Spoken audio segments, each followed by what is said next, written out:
So a prediction, that's a word most of us know. Something you can reasonably expect to happen in the future. Okay? I predict that this summer is going to be amazing because we have no school and I love my time in the summer with my family. That's probably, something that's reasonably going to happen.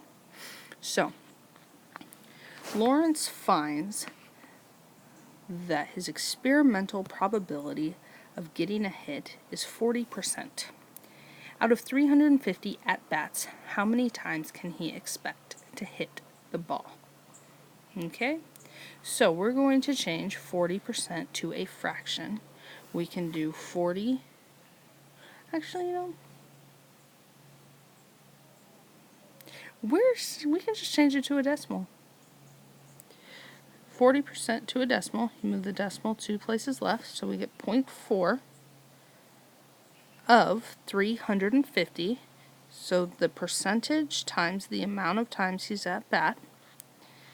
So this is going to give you the total number of at-bats, and you just multiply those two, and we get 140.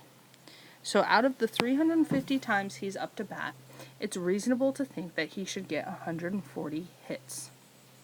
The second way to do that is to set up a proportion. Now they got 4/10 by doing 40 over 100, because you can put a percent over 100 to change it to a fraction, and then they simplified by dividing by 10, and they got 4/10. And the reason they left it as a 10 is just because it's easier to multiply stuff by 10. That's the only reason. They could have reduced it down to 2/5, but it's just easier. So, you set up a proportion. 4 out of 10 is how many out of 350? So, 4 out of 10, they wrote the 4 over 10 in order. How many out of 350? Since we don't know how many, we're going to do x over 350. And then we're going to use cross products, so we're going to do 10 times x. Oh crap. Oh, I probably shouldn't say that, but anyways. They did it backwards. We are going to do 4 times 350 equals 10 times x. And then when they multiplied 4 times 350, they got 1400 equals 10x. Divide each side by 10 because there's a coefficient with a variable, so we divide by the coefficient and we get 140 when we divide. So Lawrence can expect to get a hit 140 times. You get the same answer. My opinion, method 1, way easier to change it to a decimal and multiply, but you do the method you think fits you best. A spinner has 8 sections of equal size. 3 sections are labeled 1, 2 are labeled 2, and the others are labeled 3, 4, and 5. In 50 spins, how often can you expect to spin a 1? So, 3 sections are labeled 1. 3 out of the 8. So 3 out of 8 is how many out of 50? Right? So 3 out of 8 is how they set up the first fraction. How many, we don't know, out of 50? Cross multiply. 3 times 50 equals 8 times x. 3 times 50 is 150. 8 times 8 is 8x.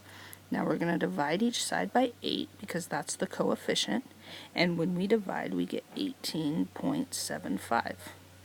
So you can expect the spinner to land on 1 about 19 times because we're going to round it, and that 7 makes that 8 go up to a 9. The Singh family is planning a 7-day tropical vacation during July or August. The island destination they have chosen averages 21 rainy days during this 62-day period. It doesn't sound like they chose the right place for a tropical destination. If the Singhs would like to avoid rain on at least 5 days of their vacation, should they go to this spot or choose another? So, the answer will be whether the Singhs should go to the tropical island. So we're going to list the important information. The Singhs are planning a 7-day vacation. The destination they are going to averages 21 rainy days out of 62 days. And the Singhs would like to avoid rain on at least 5 of their days of vacation. So on average, 21 out of the 62 days are rainy.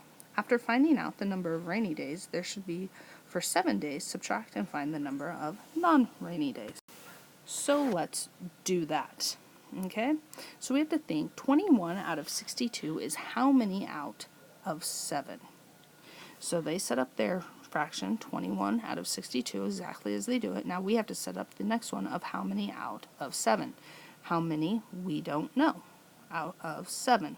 So then we need to cross multiply 21 times 7 equals 62 times x. 21 times 7 is 147 equals 62. Now we're going to divide each side by 62 because that's the coefficient and we want to isolate the variable. And 147 divided by 62 is 2.4. Now there will be about 2 or 3 rainy days in 7 days. So we're going to subtract the number of predicted days. And since we're going to do the predicted days, and there's a chance that it could be rainy, on that third day we're going to do 7 minus 3 and we're going to get 4. So the sing should choose a different location. It is likely to rain more than 2 days, about 2.4 days during a 7-day period, which will not give the sings at least 5 sunny days. Okay, go do it. Check it out.